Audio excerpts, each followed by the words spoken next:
Hello, it is very nice to meet you. I got here last night from Poland to talk to you. I'm very happy that I managed to squeeze it in. I can already tell from the questions, which were very good, that you're interested in this, and that makes me happy. Maria, you would love my colleague Marcin.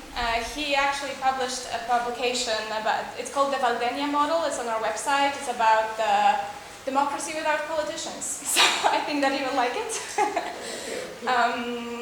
I will talk to you about the Citizens Assembly in Poznan, which me and my team, which was 3 people, that was the exact same people that did the training in Slovakia. We did that assembly in 2021.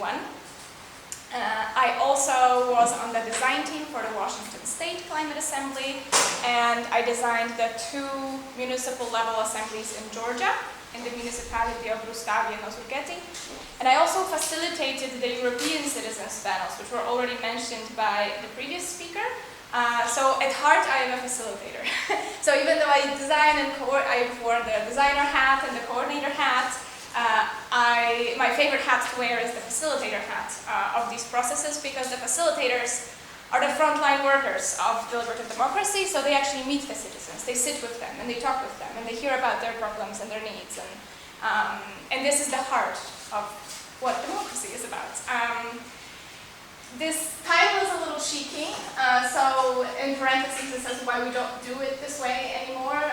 So the Citizens Assembly in Poznan was, just like any Citizens Assembly, a learning experience for us and also for everybody else involved, which means that we learned, in some ways it gave us an idea of how we can do it better. So there are changes that we made to this process after Poznan.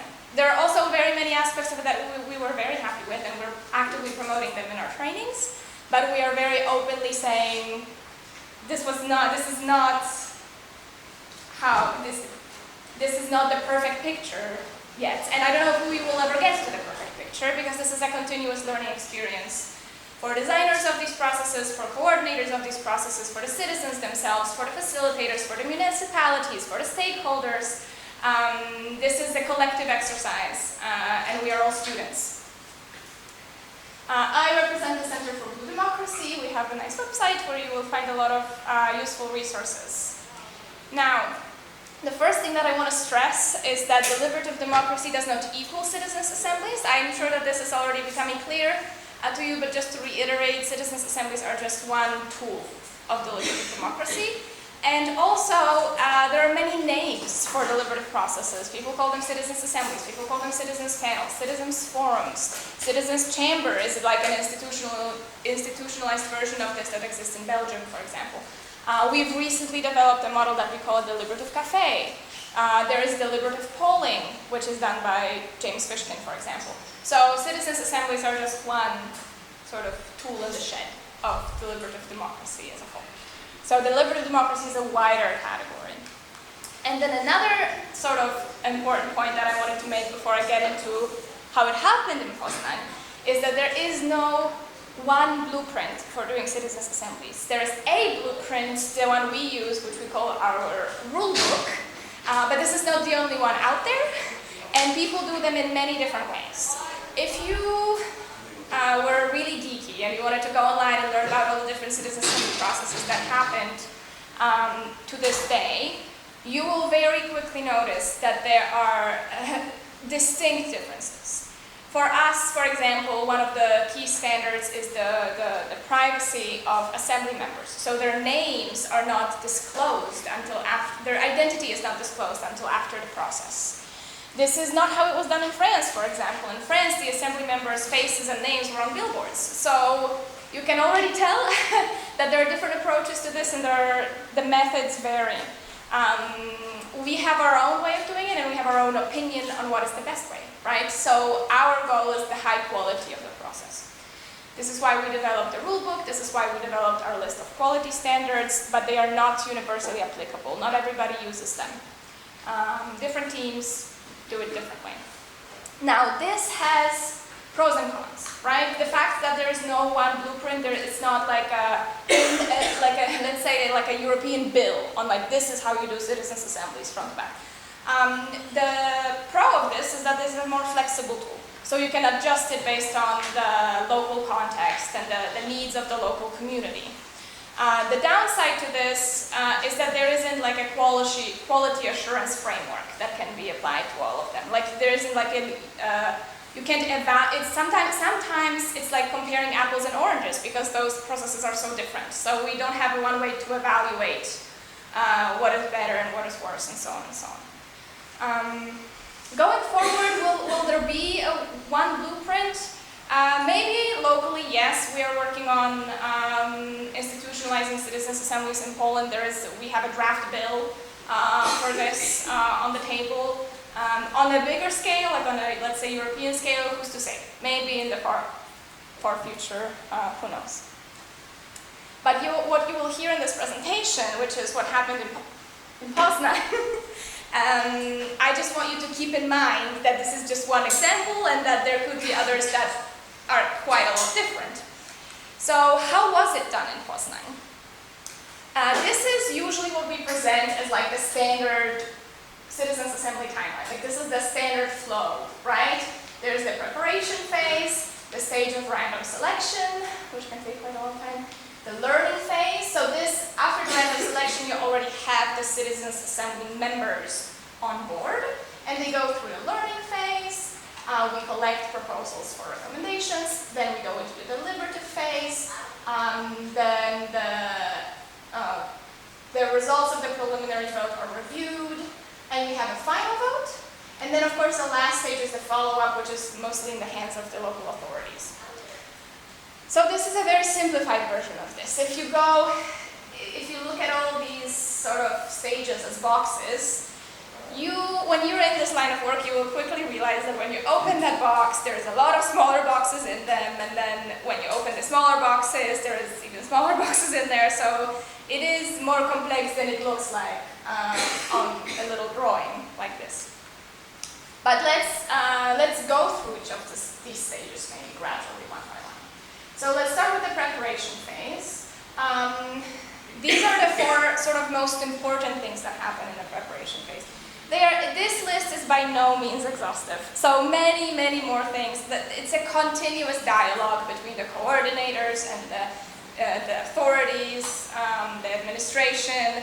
But these are the sort of milestones of the preparation phase. Except for, aside from, of course, initiating the process, which in Poznan, by the way, was initiated bottom-up. It was the initiative of local environmental organizations. They created a coalition. They went to the city hall and they pushed it through. So this is a great example of like bottom-up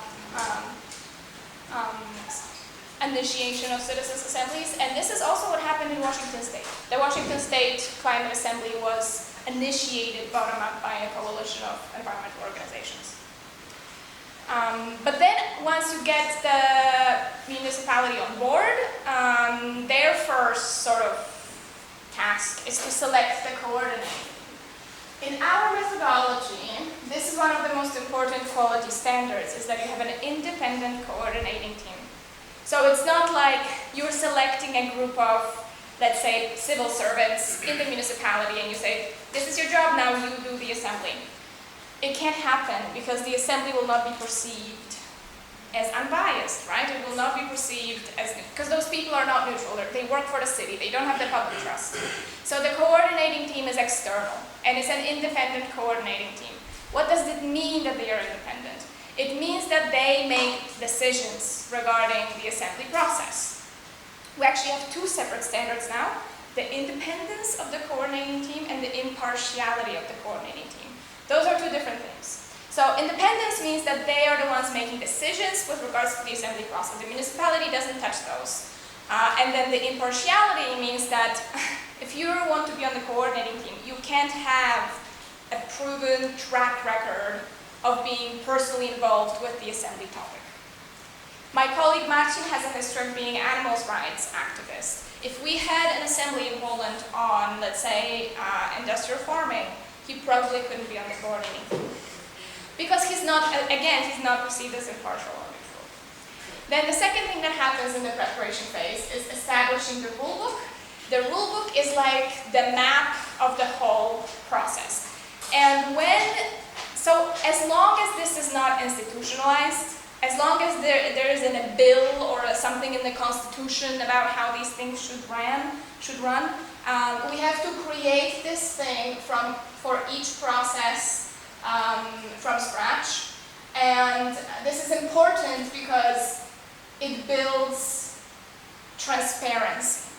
Transparency is one of our basic quality standards, and one of the ways you ensure transparency is by having a detailed rulebook that is published on the Assembly website, and everybody can read it and everybody can see it. So everybody knows the rules of the game. I will talk to you a little bit later about what is in the rulebook, but basically it's the map of the whole process. It outlines who takes part and in what way and what are their rights and so on and so on. And then of course, selecting the topic or the question of a citizens' assembly. This looks very innocent when it's just like a bullet point on a slide. In reality, this is a long, complicated process. The reason being that this is a relatively new tool. People are still learning how to use it. And many times the practitioners have more expertise than the people in the authorities. The people in the authorities, they might be even willing to have a citizens' assembly, that's why they're commissioning it, but they don't know how to do it, so they don't know what a good topic looks like, necessarily, because they don't have a full understanding of the process. You can clearly see this in the European citizens' panels, where the topics were horrendously broad. They were impossible to process in the 3 weekends that we had with the citizens. The topic was, for one of the panels, for example, global economy, the job market, youth, and unemployment. And this is even one of those things is too big of a topic. So selecting the topic or the question looks innocent is actually a very crucial step, and this will often happen in dialogue. Of course, it will happen in dialogue between the commissioning body, for us in Poznan it was the municipality, and the stakeholders, the local civil society organizations. Sometimes the coordinating team will also have inputs in this. We for sure did influence the choice of topics for the Poznan Citizens Assembly because we had the expertise to do it, and the municipality trusted us and the local organizations trusted us. They did not trust each other. So we were in the middle trying to mediate between them and settle on something that everybody will be happy with. This is hard. In some cases, the topic is already in the tender, which means that when the coordinating team is being selected, they actually don't have any influence on the choice of topic because the topic is already there. It's in the tender, it's already laid out. That was not the case in Poznan. We were very much a part of this process, and it was hard. And the reason it's hard is because when you have civil society organizations involved, they have different priorities. They may all, let's say all of them are environmental organizations, so they all want a cleaner, better planet, but they have different priorities. Some of them believe that the water retention is the most important topic. Some of them believe that the energy is the most important topic. Some of them believe that the climate education is the most important topic. So they have different priorities, and I will try to push really hard to get those priorities here. And that's their job, that's okay. And then of course you will have the municipality who often, or like the commissioner, and they often have some adversary relationship with the organization. Sometimes there's some animosity, things in the past. They don't like each other very much. It's a tricky relationship to navigate. The civil society organizations often see themselves as this like anti-establishment movement. So they are the David and the city hall is the Goliath that they're trying to fight. So selecting the topic in these conditions can be tricky, and this is also why I say that sometimes maybe it's not too bad if this is top-down, if the municipality already decided on the topic that they're willing to listen to the citizens on so graciously. And this is already in the tender, and then it's clear. If you want to have the selection of the topic be a more inclusive process, that's great, but prepare for battle. Prepare for a long, frustrating process which is more inclusive but is more messy. have to announce everything. And then of course the fourth part to the preparation phase, again there's many more parts, but these are the key ones, is announcing the assembly to the public. So once you have all that stuff, and the rule book is published, you have the topic, you have the coordinating team, you have to make it known to the general population that this is a process that is going to be taking place in their community. This happens before you send out the invitations, this happens before the random selection. And one of the reasons for this is, unless there is already information about this process out there that looks legit, they are not going to be very open to the invitations. They're not going to trust the invitations very much. I talked to the participants of the European Citizens Panels, and for the European Citizens Panels, the recruitment was by phone. So they were randomly generating phone numbers and then calling people. And most of the experiences, because I asked them, like, what did you think when you were first invited? And a lot of them thought that it was a scam, right? They were like, I'm gonna go to Strasbourg, I'm gonna get kidnapped.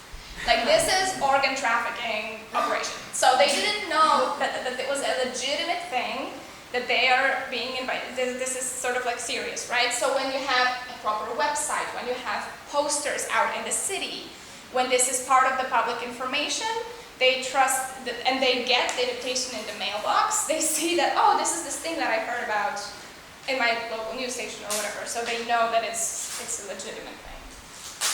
And it's also, one of the questions earlier was, how do we involve the entire community? Because the assembly is a small sample, so can we have like a percent? Can we make this accessible to millions of people? You can't have millions of people as assembly members. That's not going to work, because part of the beauty of this process is that it is a smaller group that has the intimacy and the time to really consider a topic. So this is quality over quantity. But there are still other ways to involve the rest of the community.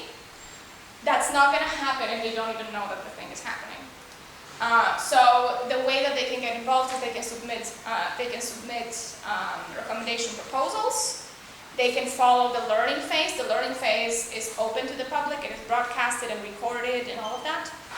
So there are ways for them to be. They can form organizations or even informal groups and come to the assembly as stakeholders. So there are ways for the rest of the community that didn't get randomly selected to get involved, but you're not going to achieve that unless you have done a good job at letting them know that this is something that is going on. Great. Just a little word about the governance structure of this process. This looks differently for different ones. This is what it looked like in Poznan.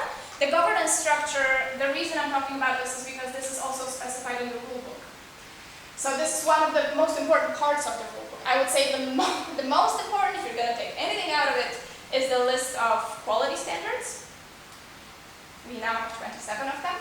But the second thing is definitely the governance structure, and this is more or less how it works. So the City Hall releases a tender, and through this open tender, the coordinating team is selected. This was the coordinating team for the assembly in Poznan. These are my colleagues, Martin and Eva. And then we are in charge of carrying out, of running the assembly process. But the whole thing is overseen, so we make the decisions here. Like, this is what the orange arrow represents. We design the process and we run it and we make the decisions. But all of it is overseen by the monitoring team. The monitoring team is composed of stakeholder representatives and municipality representatives. And their job is to basically make sure that the way we're doing this process is aligned with the rule. So that we ourselves, as the coordinating team, we're not breaking the rules. We're not trying to steer it any particular way. We're not excluding experts who represent an opinion that we don't like. We're not trying to manipulate the program of the learning phase. We're not selecting, let's say, non-neutral facilitators. So this is their job, is to basically just know what is in the rule book and then follow the process and see if the process is happening according to the rules that we've created. The names of the people on the monitoring team are public. They are on the assembly website, And there is an email address created for the monitoring team where people from the outside, if somebody from the outside sees, you know what, I think this process is kind of bullshit. I think that let's say it was an energy assembly and we only invited pro-nuclear experts. And somebody says, that's a red flag. So they can actually contact the monitoring team. Somebody from the outside can contact the monitoring team and say, hey, look into this, please. So the monitoring team's responsibility is to look into these when people flag things, and then be in contact with the coordinating team to call on them to act according to the rule, right? If there's a conflict between these two teams, we have what's called an arbitration procedure. It's a complex thing. It has never been used. Because I think the role of this arbitration procedure is probably more as a deterrent, so that when there is a conflict, in each of these teams, we are then asking ourselves the question, okay, well, if this goes to arbitration, will we win? And you will know. You know if you are in the right. And if you're convinced you are right, then you will go to arbitration. But if you think that there's a chance that, actually probably they are right, you will not want to go to arbitration, so you will just concede. And we have never had to use the arbitration procedure yet.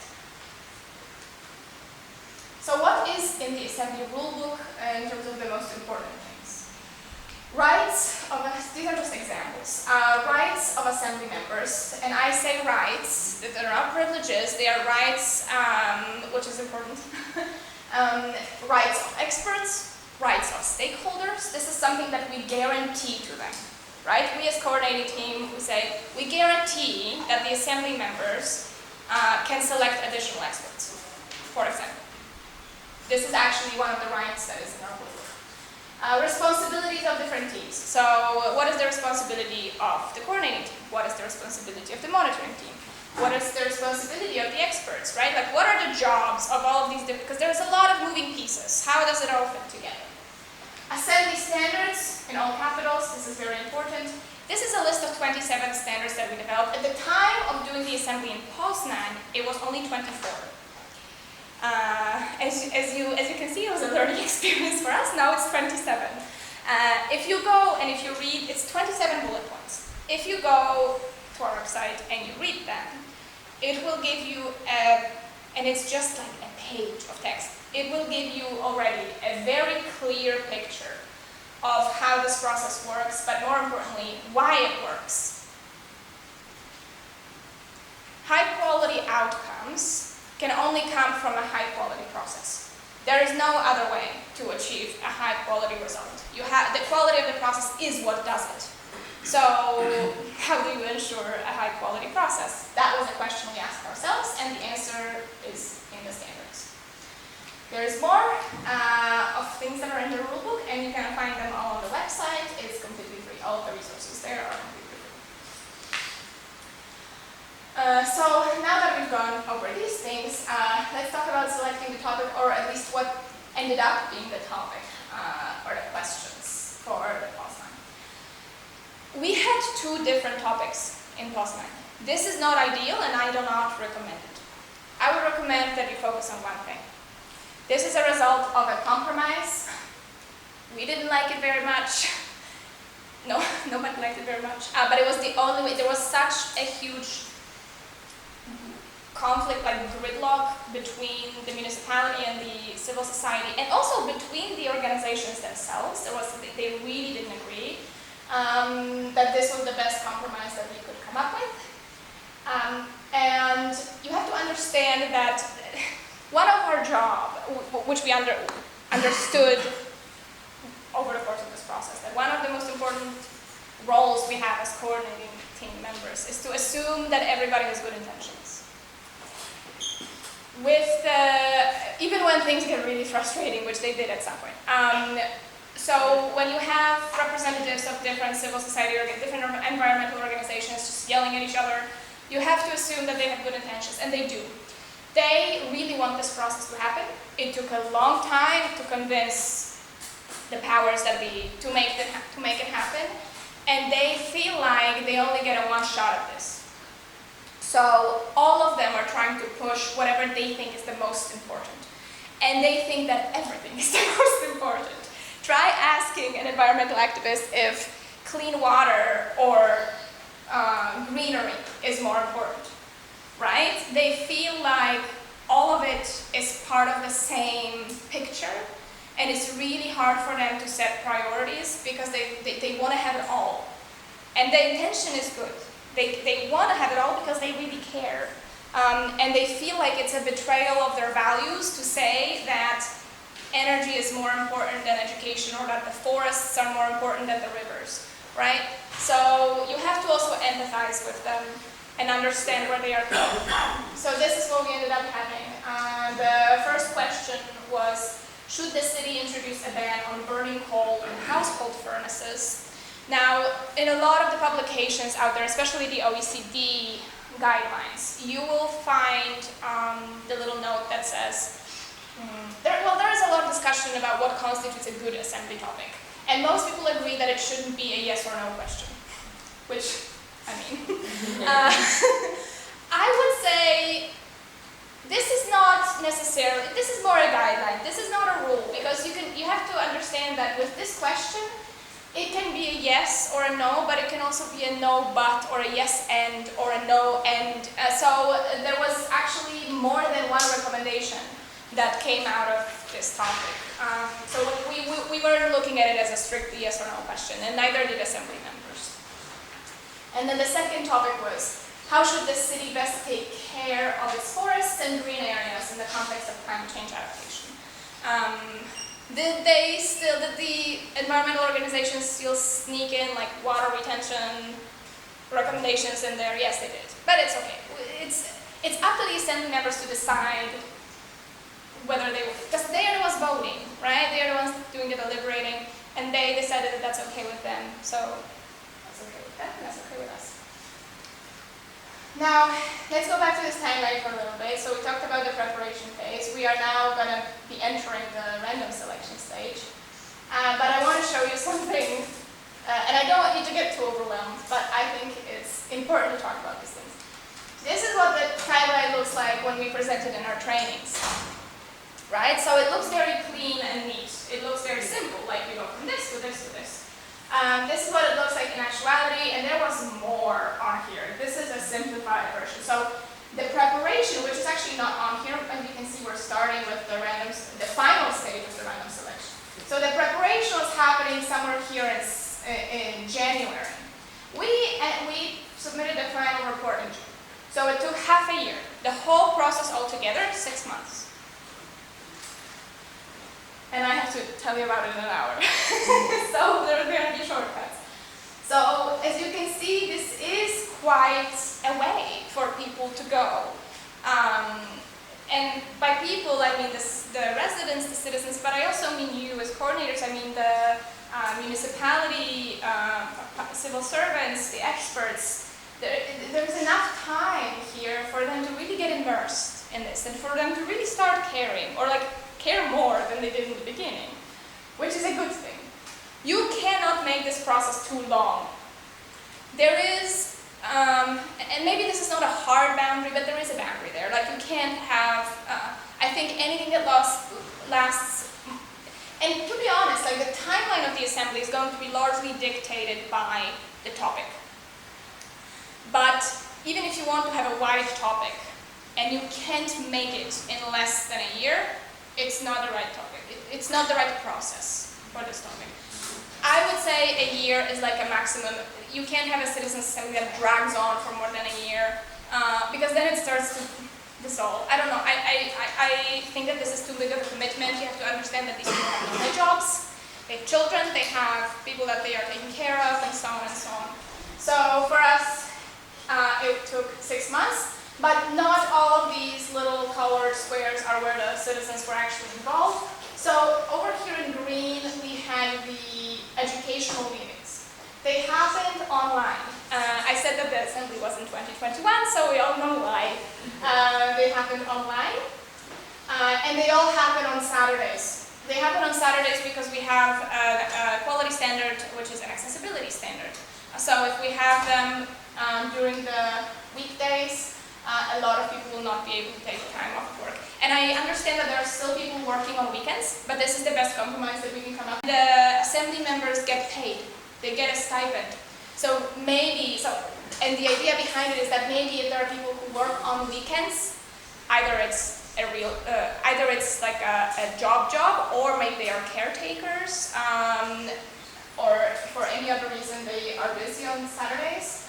Maybe by paying them, we can offset some of the costs that they would have to have by, let's say, taking a day off of work, or maybe they can hire a babysitter, or So this is how we try to go around it. And then the educational meetings, we had 2 virtual meetings on a Saturday, and we planned 2 in-person deliberative meetings, also on Saturdays. They ended up being online as well. When we were designing this timeline, there was still this uncertainty of like, maybe COVID will go away. Like maybe the lockdowns will be done by then. They were not, so we had to adapt. So all of the meetings ended up being online. Why are those meetings back to back and those are spaced out? The reason is this little gray period of the review phase, where after this meeting you have the preliminary vote, and then you submit those recommendations they go basically the proposals for recommendations after the preliminary vote get back to the municipality, back to the experts, back to the stakeholders for comments.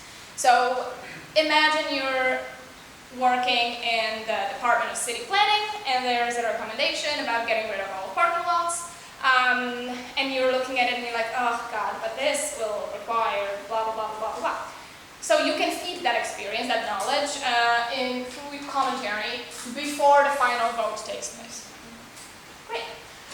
You will notice that in February we did something that's called technical checkups. We had shifts on Zoom where people could log in and they could ask us, they could check if their computer is working, their camera is working, their microphone is working, how the different buttons work. You have to understand that when you have a citizens' assembly, this is a very diverse group. And this is what we want, right? Like we want the diverse group. We want the neighborhood lady from down the road, and we also want a high-end lawyer and all of that stuff. But they are going to have different skills and different levels of education and so on and so on. So if you want to have an assembly that is online, there is no way for you to do it inclusively without providing them an opportunity to learn how to use those tools. We also have to provide tablets for people. I was personally going to people's homes. We had a gentleman that was over 80 years old, and I personally went to his house to teach him how to use the tablet, to teach him how he didn't have an email inbox. You have to start an email inbox for them so that he can get the link. He doesn't even know what a link is. So this is a lot of there's a lot to this preparatory work. And the reason I say that is because sometimes people will create this idea for you that, well, it's so nice that nowadays we can do these processes online because this makes it so much easier. And in some ways, yes, but in some ways it really makes it harder. So you always have to ask the question, okay, it makes it easier for whom? Does it make it easier for the municipality because it's cheaper? Does it make it easier for the participants? For some of them, yes, because they can do it without leaving the house. Maybe we actually did have a participant on a wheelchair, right? So he has limited mobility. Maybe it's actually nicer for him to be able to do it from home. But these are the questions that you have to ask yourselves. We had a lot of technical checkups, and we had what is called a skills training here. These days, like after the Sorry, I'm like Italian. I'm Polish. After the Poznan experience, we made it a standard to have a skills training phase, and not all processes do this. We realized that being an assembly member is a completely new role that I have never been in. They've never been in this role ever in their life. They don't know what this entails. They don't even know what to wear to the meetings. So, and this is a real concern for people. They're like, what's the dress code? So they need a space before the craziness of the educational phase starts. And the educational meetings are recorded. There are cameras. It's very public. So before all of that, they need a space that is a little bit more informal, that is just them and the facilitators, where they can get to know each other and they can also learn some of the skills. They can try out the voting mechanism, we can practice, we can talk about nonviolent communication, we can talk about emotional analysis, we can talk about intellectual analysis, like making SWOT analysis or pros and cons lists or so on. So they can learn some of the skills that are involved in decision making and skills that are involved in talking to other people, maybe talking to people you disagree with. So this is what we do here, right? Great. And then another thing we introduced in Poznan that was actually a big success from our perspective was these optional extended meetings with experts. We call them tea time with experts, and I will talk about it in a sec. But before that, let's talk about random selection for a second. This is what the letter looked like. That, of course, it doesn't have an address here, this is just a sample, but this is what the letter looked like that arrived in people's inboxes. We wanted it to be colorful and pretty. This is a good idea. It should look like an invitation to a wedding. Or something more fun than a wedding. Everybody loves weddings. What is in this envelope is a letter from the city mayor. It has a list of all the dates and times of all the meetings. So this is already the sort of the calendar that you saw here. This is spelled out in the invitation because when they say yes to this, they have to know that they have availability on those dates, right? So it's a letter from the mayor. It explains what the process is. It explains the topics. It has the list of the meeting dates. It has a signature of the mayor. So the resident of Poznan was actually being invited by the mayor, not by us, not by the coordinating team, by a name that they know, by a name that has political weight to it, the face that they see on public TV, and so on and so on. And another thing that is in this envelope is a list of frequently asked questions, like, what do I wear? Will there be childcare provided at the meetings? All of these things that are important to just regular people that have never had a chance to interact with a process like this ever. There are different ways to do random selection. Like I said in the European citizens panels, they randomly selected phone numbers, and they called it. This is also what they did in Washington. You can hire even an external company to do this. So with letter invitations like this, you can also use two different methods. You can do personal invitations, which means that this envelope will have your name on it and your address, or you can use household invitations, which is what we did, which means it only has an address here, and anybody who lives in that household who is over 18 years old can register to be part of the Citizens Assembly. Anybody, so it can be more than one person. And the reason, because people always ask, like, well, why can you have more than one person from one household registering? Because if you can only have one person registering, this introduces competition in the household, and usually in any household, unless it's like a very healthy family life, there will be somebody who has more power than the others. And in Poland, it will usually be the man of the house, right? So if he wants to participate and his wife wants to participate, but only one person can register, guess who's gonna get the bill, right? So anybody could register living in that household, and that was the method we used. Poznan is a city of 550,000 residents. We sent out 20,000 invitations randomly. So they are sent out to random addresses, but proportionate to the district. So to a really big district, we would send more invitations. To a smaller district, we would send slightly less. So it's proportionate, but the households themselves are random. So that's how we did it. Now, one of our learnings, not necessarily from this process, but as practitioners, what we discovered later is you can use household visits, and they are highly effective. They are often employed in Germany. With household visits, meaning that there are actually people, so you send out the invitations, and then there are actually people that go to those addresses and sit down with the people who live there and explain what the process. They help register. They have a tablet with them. Household visits are very effective, which means that you can send out fewer invitations. So you can cut the cost. Sending out invitations is a big position in the budget. Because if every stamp, let's say every stamp costs like €0.50, like 50 cents, you're sending 20,000 of these, right? So this is a big position in the budget. You can cut it by sending fewer invitations, but if you want to send fewer invitations but still have a big enough pool of people, you can do household visits. We didn't do it in Poznan, but it is a good idea. And another thing that household visits allow you to do is you can oversample. With household visits, you can send more volunteers to households that you know are, let's say, in the district where people are less politically involved, districts when fragile communities, like districts where there is more migrants living there. So you can, like, if you know that there is a fragile group in your community, people that are much less likely to register, you just send in more people there for household visits, and that allows us to even the scales a little bit. Yeah. You sometimes have to get creative with the random selection. When we did this in Georgia, I don't know if you know this about Georgia, I didn't, I learned the hard way, they don't have mailboxes at all. They don't. So you have to figure out another way of getting the invitations to people.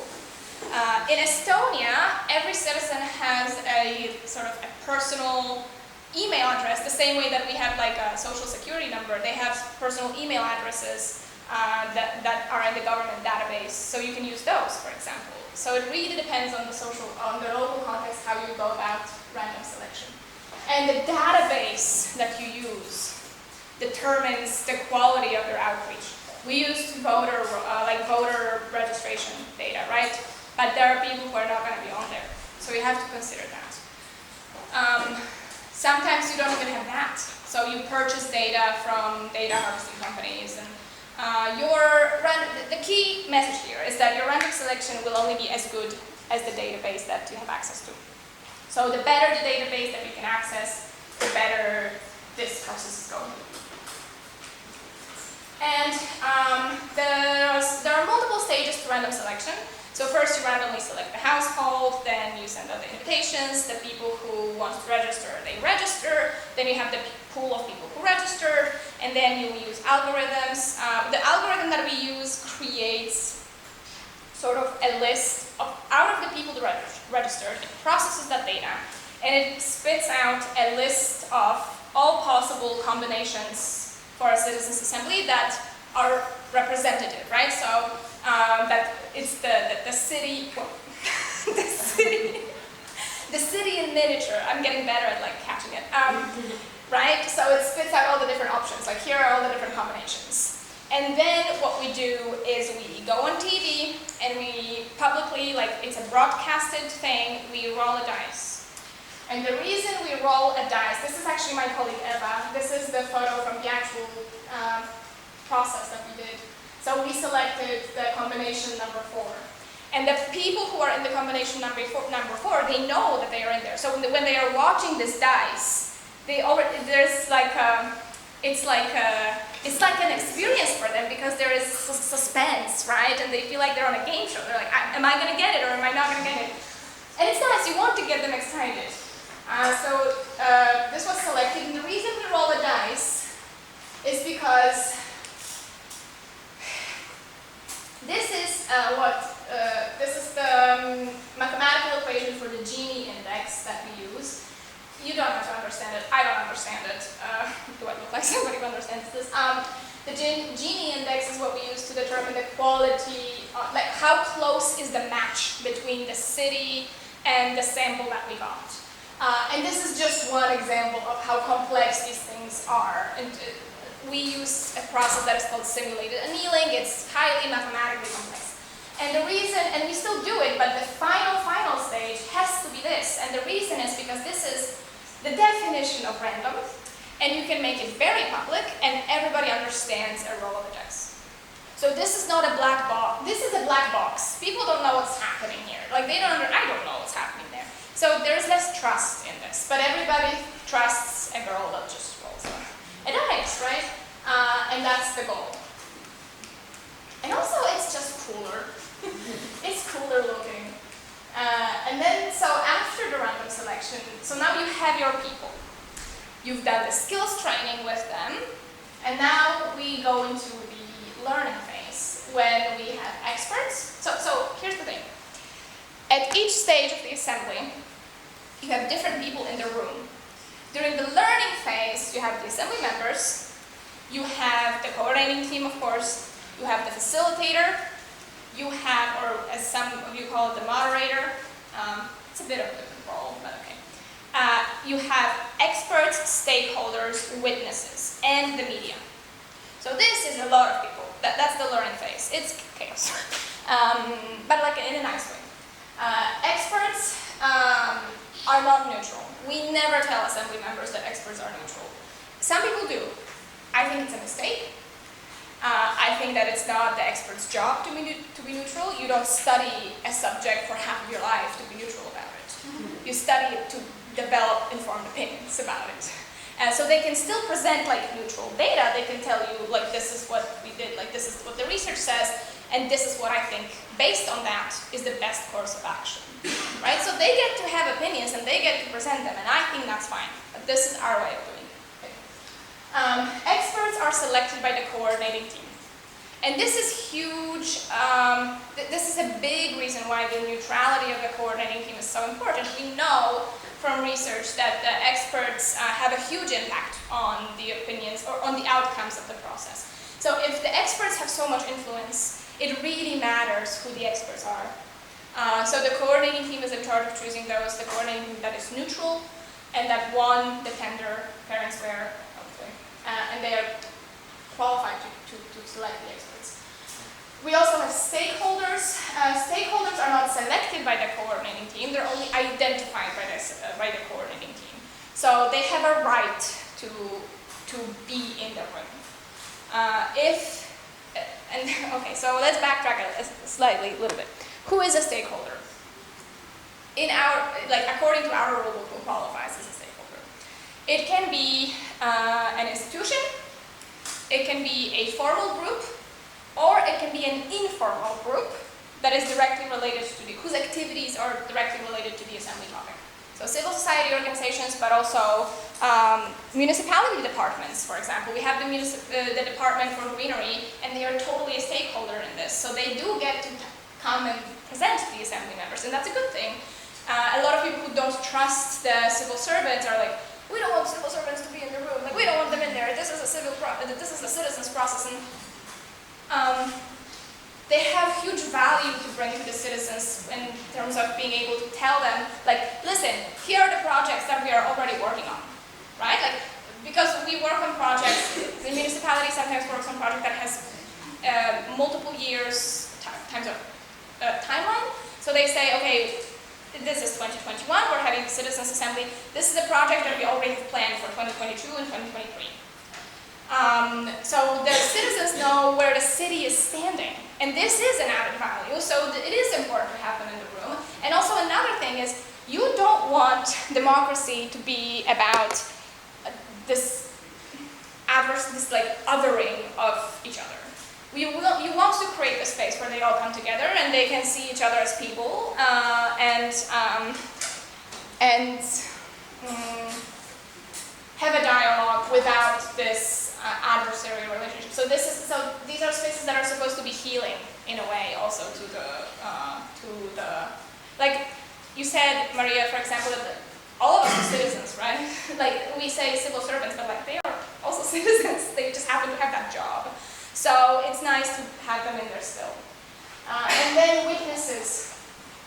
Witnesses are people who don't have formal qualifications. Experts have formal qualifications, right? Stakeholders are groups. So that's the biggest difference between experts and stakeholders. Experts are individuals with individual opinion and individual expertise. Stakeholders represent groups. And then witnesses are still individuals, but they don't have formal qualifications. So if, in the case of Irish Citizens Assembly, they had a Citizens Assembly on the amendment of the Constitution that was about abortion. So the witnesses were women with personal experiences with abortion, right? So they are experts by experience. In the case of Poznan, we had the whole thing about burning coal, so heating households. And of course, the big topic is also energy poverty. And witnesses can be people who they can't afford to get rid of their coal furnace, because this is the cheapest way that they can heat their house in the winter. And this is important to hear from them. So this is what happens in the learning meetings. We also did graphic recording. So you can find ways as a coordinator, this is just some examples. We had many more of these. We had a brilliant graphic recorder, but these are just examples of things you can do to make the assembly more fun. Kind of a cooler experience to be part of. You can also bring nice cake and good tea. We actually sent tea and coffee and chocolate to people's homes, because this was an online assembly, but we still wanted them to have this experience of having a coffee break together. So we sent them nice tea and nice coffee, and we made little packages for them. You can do these things that are, is it mandatory? No. Is it in the rule book? No. But does it make it cooler? Yes. So just, if you have the money, just do it. Take care that you are sitting in a nice room, that there are windows, that there are plants. Don't put people, I don't know, maybe some of you have like the experience of going to public consultations, or maybe even elections, and it's in like an old, dusty school gym. And does it say to you that they care about the citizens? You know, so these little details are part of those are small ingredients that are part of the success soup. Tea time with experts. This is the moment where I want to talk a little bit more about this. We realized very early on that we had two topics that were big, and that experts had like 15 to 20 minutes per presentation, and it wasn't enough time. What you will see in in-person assemblies is that the most interesting conversations, and sometimes you can like overhear it, the most interesting conversations often happen with experts, often happen at lunch break, at coffee break. So not actually in the auditorium, right? Not actually. So we said, okay, how can we sort of recreate these informal spaces where there isn't time pressure, there isn't a timer that is counting the minutes, where people can talk to experts just like more casually with more openness and more time. So we started this little tradition. We did these on Thursdays, and it was the assembly members themselves deciding who they want to invite for tea. And it was a virtual tea. It was happening on Zoom. It was recorded and put on YouTube for those who couldn't be there on Thursday nights, how it would work, so they could still watch it afterwards. And this was hugely valuable, because this meant that they now saw a 20-minute presentation from Mr. X. And he was sort of interesting, but there wasn't enough time for questions and so on and so on. And then they get to have this list of experts, and they get to invite someone for tea, and they're like, that guy was really cool, I want to talk to him. So they invite him in, and he has an hour to just sit with them and talk. And there are no, it's being recorded, but it's very intimate, because something you need to know, we had 70 people in this assembly. Usually we would have between 4 and 8 coming to these things. So very small participation, but huge learning value, because those 4 or 8 people would take what they learned into the deliberative meetings, and they could tell the other group members. It's a knowledge sharing thing, right? They can tell the other group members, here's what we learned on Thursday, and by the way, the conversation is on YouTube, you can watch it afterwards. So very low turnout, huge learning value. Do it. It's fun. There's still a facilitator in there, by the way, just in case. But I loved doing these. This was one of my favorite things to facilitate. Another thing that we do after the learning phase is we invite proposals of recommendations. There is a form on the assembly website where you can submit a recommendation proposal. And it doesn't matter who you are. You can submit a proposal for recommendation if you are a stakeholder. You can submit it as an expert. You can submit it as just a regular citizen who just happens not to be, maybe you got an invitation but you were not selected, but you have ideas. You can submit those ideas. Maybe you did not receive an invitation. You can still submit ideas. Maybe you live in China. You can still submit a proposal. So this is not limited geographically. It is limited lingually, like they said. So probably we will not. Spoiler alert, we didn't receive anything from people from China. So it would have to be in Polish, but anybody can submit these. Which is really cool. This is one of the ways that we can involve a broader community, is that anybody can submit proposals for the assembly members to be considered and deliberated on and voted on.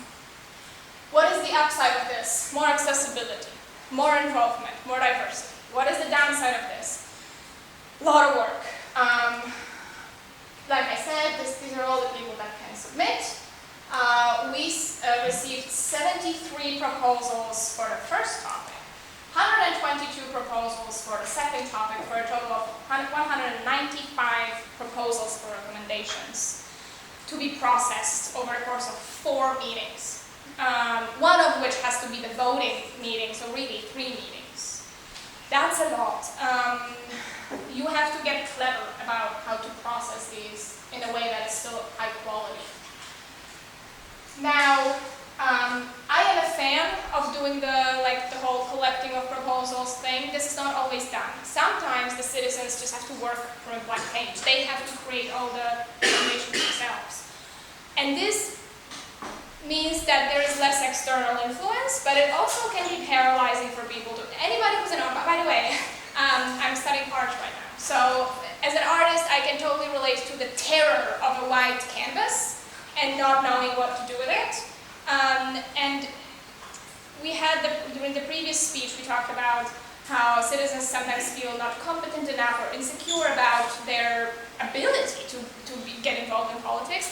So having these proposals, instead of starting from the blank page, can just be stimulating, right? Because they already have something to work on, they don't have to come up with it themselves. But it can be a challenge in terms of numbers. Now, when it comes to deliberating, you can do it in 4 basic formats. You can have plenary discussion, you can have group work that is facilitated, so sort of like table discussions that are more than 5 people. They still need a table facilitator. You can have smaller group work, so that's like up to 5 people, and those groups can self-facilitate. We know from experience and from research that groups of less than 5 people can self-facilitate, which can help you cut costs a little bit maybe. And then, of course, individual reflection. So you have basically these 4 tools to process all of this. Now, the cool thing about all of this is that you will compile this huge list. This list is public, it's published on the website, everybody can see it. Again, the transparency standard. The cool thing about this is that you will look at this list and you will clearly see that a lot of ideas are repeating themselves. That a lot of these things can actually be one recommendation. A lot of there might be some that are actually mutually exclusive, like you can't have both at the same time. So this means that if one of them gets voted in, the other one automatically sort of can't be, right? So this helps to sort of reduce this number quicker, because we can block them, we can group them, we can make a reject pile. So we worked with it in smart ways so that we can quickly reduce this number to the best ones, right? So we can refine it fast and get the best ones, and then focus on just working on the best ones. This requires some skill and some experience, but it's doable. So we did this. All 4 of these we used. And you can use all 4 of these online. That is not a problem. So where are we? We did the deliberative part just now, we talked about. So I want to focus a little bit on the review phase, right? The thing that happens between the last and the second to last deliberative meeting. This is where, so at the end of this meeting, right, we have this refined list of recommendations and we do the preliminary vote. This is now a standard for us. We did this for the first time in Poznan, and this is amazing. The reason it's amazing is for two reasons. The first one, it allows the assembly members to practice the voting procedure, which means it eliminates sort of procedural errors. This is a skill, they have to work on it. For us, the voting was online, so they had to go to a specific page, they had to learn how to use the software and so on.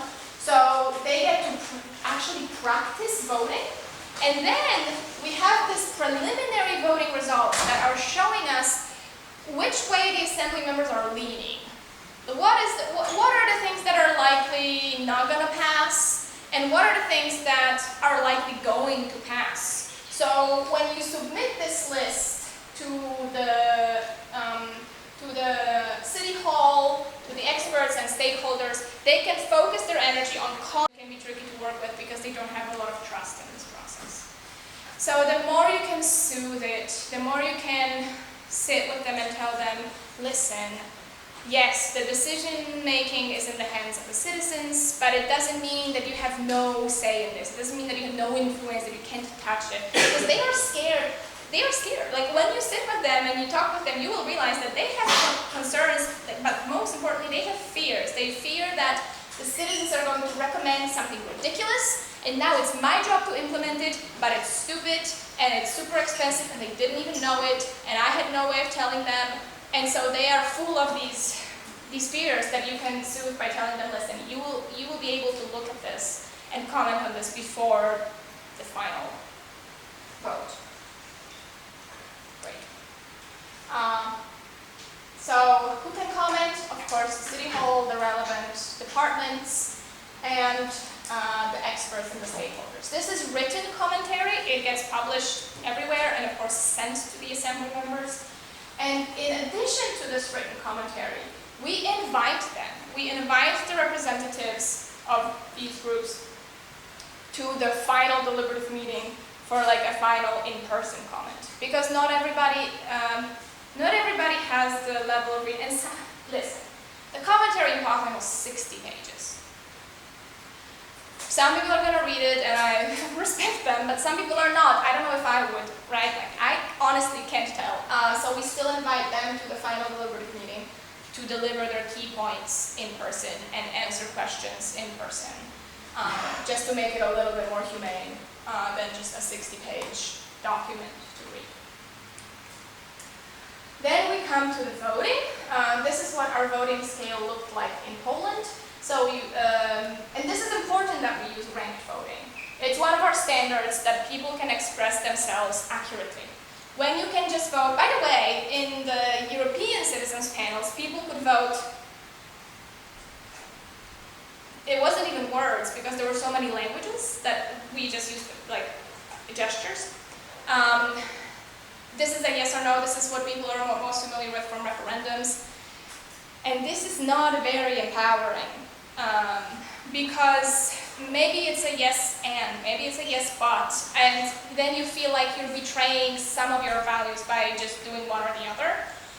So we use ranked voting because it's more precise. So we used, maybe some of you who are involved in social sciences are familiar with the Likert scale. On the sort of traditional Likert scale, this middle option here, there would be a middle option here that is neutral.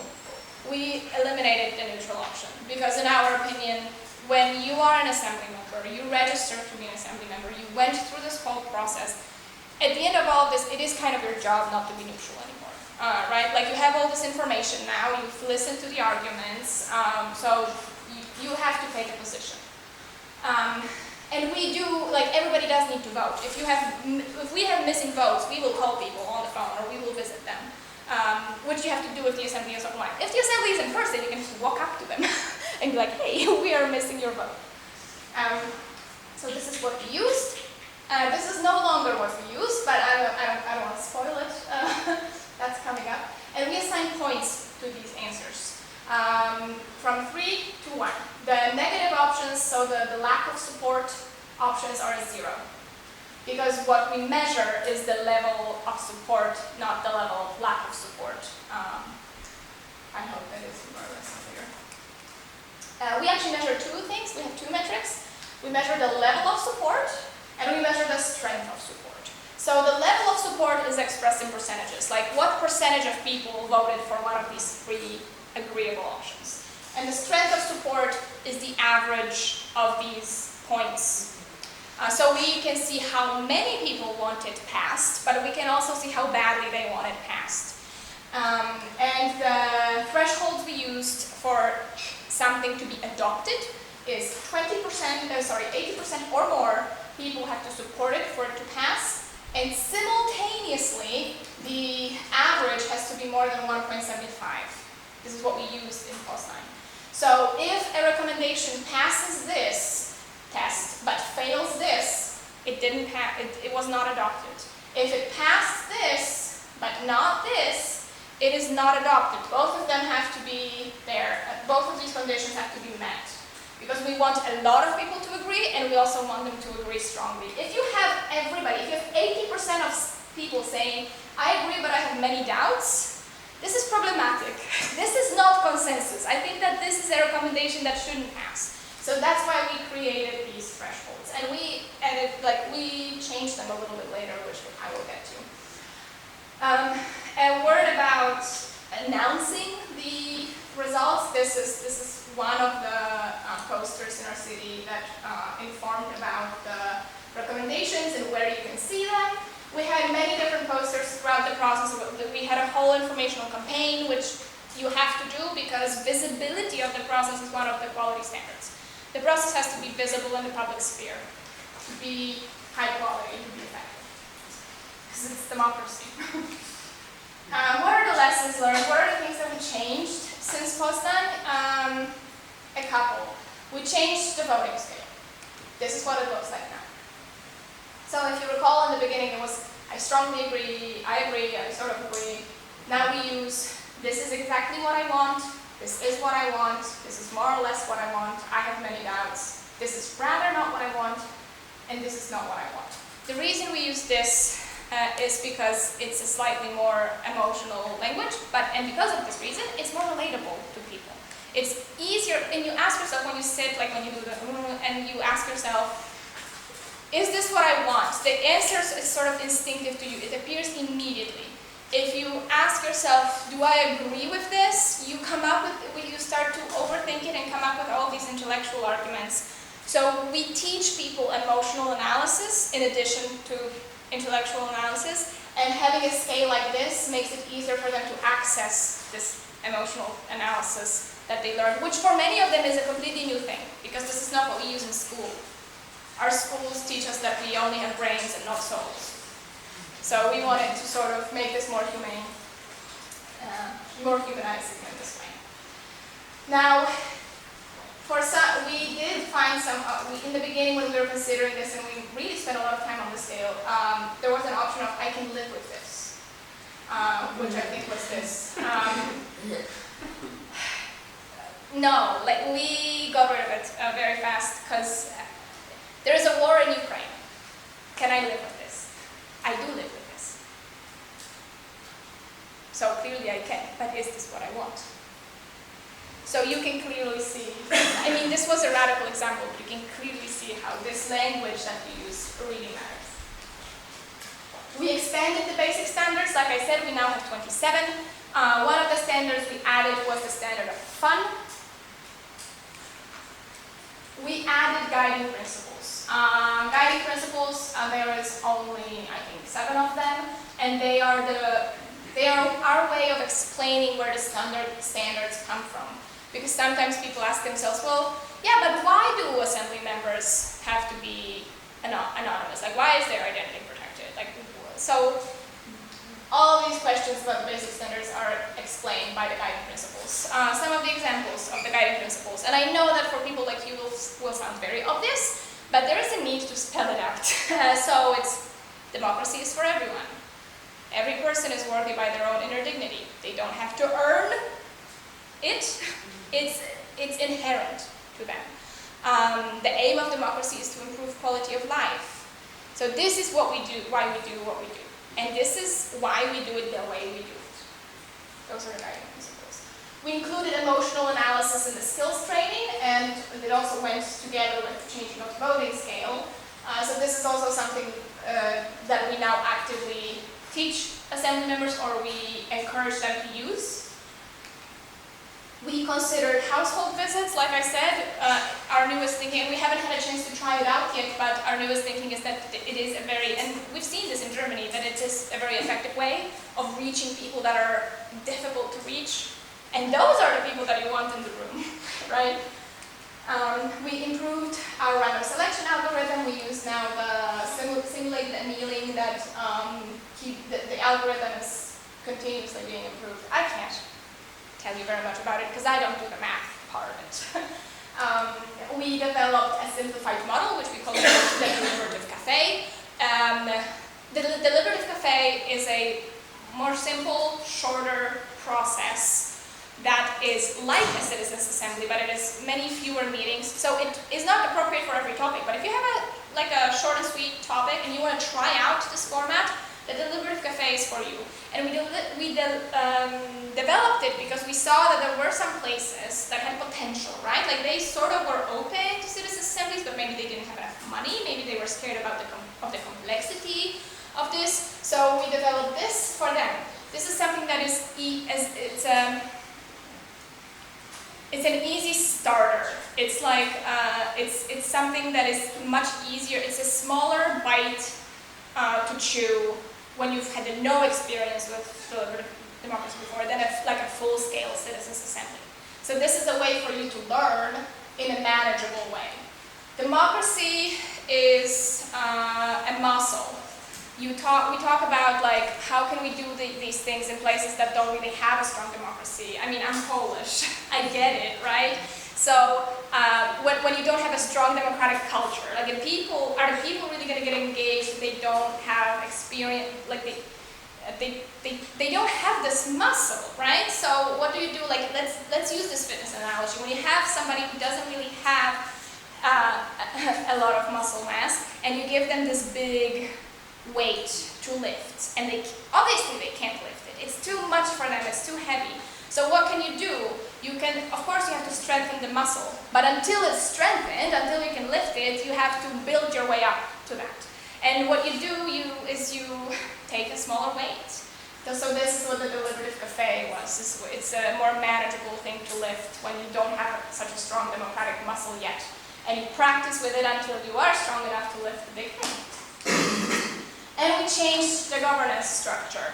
We started off with one big monitoring team. We no longer recommend it. We now have split it into two different monitoring teams. We have a separate monitoring team for the assembly standards and a separate monitoring team for the assembly program, because we realized that though evaluating these two things require different qualifications. Stakeholders, people who are yes, they are experts, let's say they are from environmental organizations, so they know a lot about the environment. They are very qualified to see if the program of the learning phase, for example, is good enough, if the curriculum of the learning phase is good enough. But they are not experts on political science or democracy necessarily. So those are two different competencies, so we split those two teams into two separate entities. Now, the final message from all of this, for me, is that the rule book, which is our sort of holy grail of like the lay of the land of how we do assemblies, this is a working document. You keep it on the drawing board. You don't write it and then put it in the drawing like, this is how we do it and this is how we're going to do it forever. No. We have changed it so many times. I can't tell you. There are multiple Zoom meetings. We keep changing it. We keep updating it, and with every process that we do, there's probably going to be even more learnings. There are going to be things that come up that we didn't even think about before. So this is a work in progress, and we are all learning. This is a new frontier. So when you are on the leading edge of whatever, but even when you're on the leading edge of democratic innovation, you are yourself a student of it, and you are reacting to what you're seeing and you're improving. So that's what we do, and that's why the title of the presentation was, this is how we did it in Poznan, and that's how we, and here's why we don't do it this way anymore. We changed many things, and many of these things were implemented. Like for example, the voting scale, this thing was tested in Georgia for the first time. So we changed it after Poznan, and when we designed the assemblies in Georgia, we didn't run them, we just designed them. We designed them with this scale, and it worked very well. So it's an iterative process. Thank you. This is my email address where you can reach me with questions and whatever else you need. I'm a very approachable person. And then this is the address of the website. This is a very like a nutshell of what we do in our trainings. Giovanna is a alumni of one of those trainings. We have another one coming up in Bucharest. If you are interested, those are 3 days of training where we go through the entire methodology, step by step, and there's also a lot of personal transformation moments, probably for many people. They have no participation fee. So we try very hard, we look for grants, we look for external funding to keep the participation fee to the minimum, and that is right now $0. So if you're interested, you can come there. And we also have more coming up in April and May in Italy and Spain. We're going to have one in Turkey as well. So this is an area where we are also active right now, is also just training and education. Are there any questions?